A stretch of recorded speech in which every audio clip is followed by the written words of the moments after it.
Hi, I'm Christina. And I'm Lindsay. And we're two 30-somethings talking about all things aging. With Age Easy. So today we're going to be talking about the race for home care. So it's no secret that this pandemic has been so crazy and taxing on so many people in so many different ways. So today we're going to talk about the home care industry, which is it's a piece within the healthcare industry, and there's some differences that we're going to go through, and we're going to talk about where kind of the viewer watching this will fall into the category of home care and why it's important to you, even if it's not personally impacting your life right now. So a few episodes ago, we discussed how family members in the sandwich and millennial generation are providing the majority of unpaid home care services for their elderly loved ones. Today, we're going to discuss the insurance-covered home health and private pay home care industries, and specifically the individuals who provide these personal care and medical services. So first, let's go over the difference between home health and home care. So Lindsay, am I right in saying that there's a big disparity between what home health and home health care are in this field? 100%, and nobody knows the difference. Literally, even when I'm talking about it right now, I keep saying the wrong thing, even though I know the difference. Mm-hmm. And I work in healthcare. And as we have said, Lindsay and I have worked in the industry for 10 plus years each of us. Yep. Lindsay much longer than me, but still it's been it's a very interesting dynamic between home health and home care, and how easily it is to confuse the two, because there are even overlapping elements of both. So home health is an area of in-home services that is usually covered by insurance and provides services such as physical and occupational therapies, speech therapy, and sometimes nursing and home health aid services. The home health aid services are minimal, and these services are ordered by a doctor and are usually the result of an episode such as a hospitalization or new diagnosis that requires some kind of therapy by a physical or occupational therapist or a nurse. For example, if I had a stroke or a hip surgery and returned home following a hospital stay, I would likely be prescribed physical and occupational therapy in the home to help get me reacquainted with my ability to conduct my own ADLs, or activities of daily living. ADLs include bathing, dressing, feeding, toileting, transferring, and continence. So those are the 6. Mm-hmm. So when you hear people talking about ADLs, that's what they're talking about. Yes, and that's something that's very important because it does come up a lot when you come into this type of part. Everyone goes over the ADLs, and it comes for like long-term care insurance, needing ADLs and a certain amount of ADLs, and those are really the main parts of living on your own or being able to do things independently. So definitely remember this part. Definitely remember this part. And one of the other things too that I want to throw in here is that the 2 examples that I just mentioned, like breaking a hip or having a surgery, you can need these services even if you're not old. So a lot of times if I'm talking to like my older family members about needing in-home health services, there's, I'm not old, I don't need that. Okay, well, you might want to be prepared for it anyway, because if you fall and break your hip, or if you fracture your shoulder, like, you don't realize like how many small things can really lead to you needing to use these services. I ended up actually having a family member need help because they got into a bike accident. Mm-hmm. Literally young as can be, probably like their 30s, 40s. Yeah. And they got into a bad bike accident, and they were in the hospital, and they needed help right away, and they ended up they needed to have someone there. Yes, our little mascot. Our mascot's back with us. Doesn't like to leave me alone. Say hi, everybody. Hi, everybody. Doesn't smile much. It's that little underbite. I just love it so much. But, little things like that are like, I've met with someone who was young and they just had like a bad hand injury from like really bad carpal tunnel. And, you don't realize how much you need something that is so little. Mm-hmm. But it can really happen at any age where you need these benefits. And so that's why this is also important for any age range to know and understand about it. Absolutely. And it would be really nice to say that we all have like a fantastic support system, but not everyone does. So if you're somebody who maybe you just moved to a new city, right? You don't need to just not have friends around you. You don't need to just, not come from a big family. You could have just moved to a new place. You could have relocated for a job. You could, have you could be young and all of your friends just went off to college. Like there could be a lot of different things, a lot of different reasons why you may not have a very large support system around you. And even when you do, a lot of times people have to go to work 9 to 5. So, or the overnight shift or what have you. So you want to be thinking about this because this does affect everybody. So the main differentiator between insurance covered home health and private pay home care services, as I often describe to my clients, is that home health services, as ordered by a doctor, generally have a measurable outcome. So, in other words, a company can send me in the physical therapist, occupational therapist, and home health aide, which then they provide the service and report to the insurance company what progress is being made, or they report to the doctor who then reports to the insurance company what progress is being made. For example, if I started off at home following a hospitalization, being able to walk 20 feet with assistance, and progress to being able to walk 50 feet without assistance, that would be considered a measurable outcome. In other words, I made progress. I did it.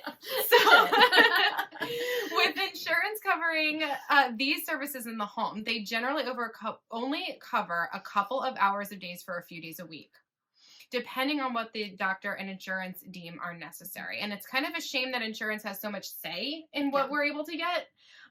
But that's the way it is right now. So until that changes, keep all this in mind. And services are aimed at having a plan to improve skills for independence. So these in-home health services may continue for approximately a month or so until the coverage runs out or there's a plateau in care needs. In other words, I stopped making progress. I've reached that 50 feet without assistance and then I can't do any better. Or one of my favorite ones, your family member says no. That don't be surprised. Don't think you're the only one, because it is something that is incredibly frustrating. But a lot of times family members just say, I don't want it. And that can take away from the benefit that's there. So that is something important to consider with this part. And also with this, that every state is different. Every company is different. So, even though you know the rules for New Jersey, if your family member's in Florida or somewhere else, always make sure that you know the differences on how many hours, how many days, because it does change between where you are. Absolutely. So alternatively, so that was more descriptors on home health. So alternatively, home care, and actually alternatively isn't the right word. It could be additionally, because you can have both services at the same time. Yep. And private pay home care services are more preventative and also voluntary. So preventative meaning continuous supervision so as to prevent a fall or to prevent missing your medications.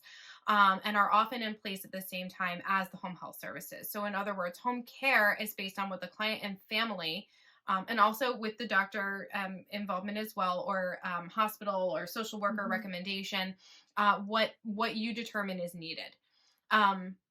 Although not the insurance company. So it's not dictated by insurance, and you don't need to have any kind of insurance approval in order to hire home care services. Although, go ahead. And you don't actually need a medical reason to do private pay. You don't need a fractured hip. You don't need, hand surgery. You can say, you know what, I want someone in the home. It can be for mental reasons, for physical reasons, for emotional reasons. It can be for any reason at all. And you can be able to talk to someone about it and be able to see if it can be a good fit for you.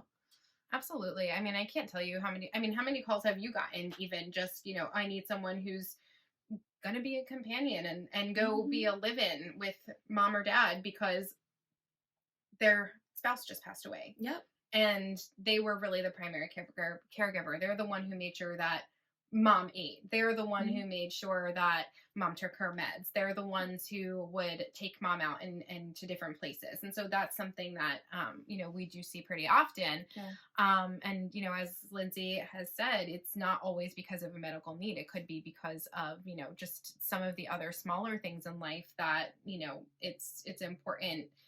again, going back to the previous episode, companionship can really make a big difference in your life, both in terms of your health and your life expectancy. So that's something to consider as well. So although the doctor or referring healthcare entity may recommend home care, it is up to the family or client to initiate these services because they are primarily voluntary on the part of the client to receive the services.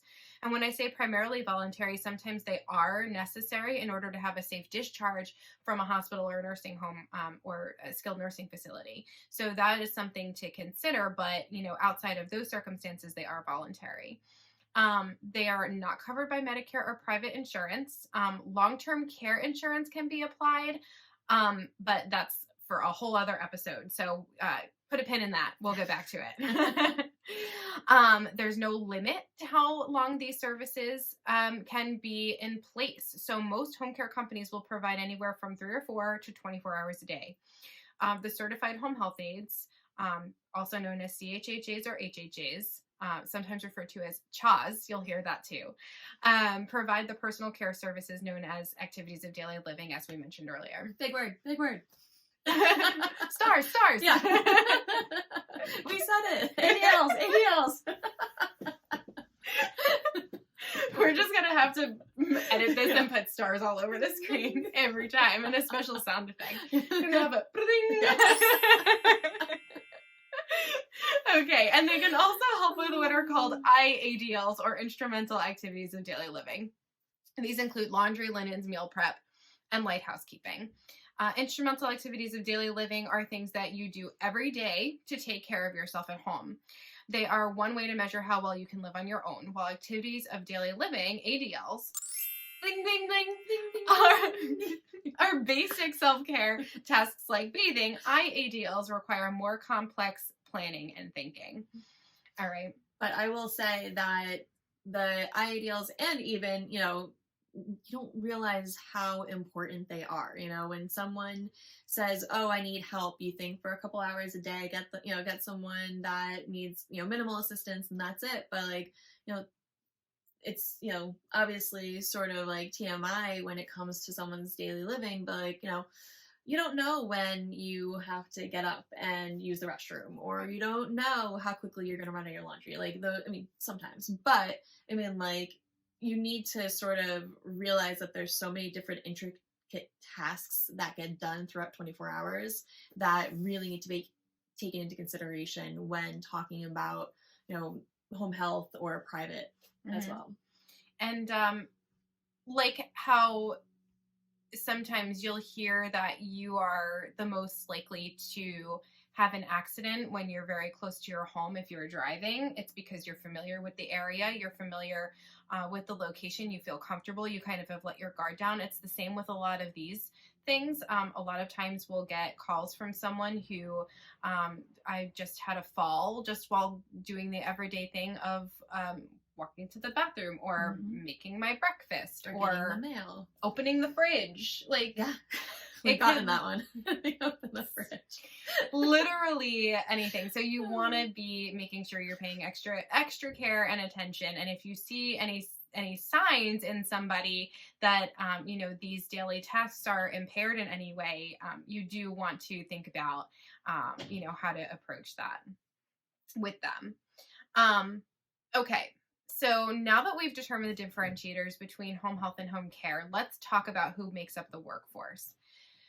Okay, so actually, it looks like we're kind of running out of time. Do you want to kind of revisit this on the next one? Let's revisit it on the next one. For the next time, we're going to talk about the workforce in direct care. And how to help you age easy.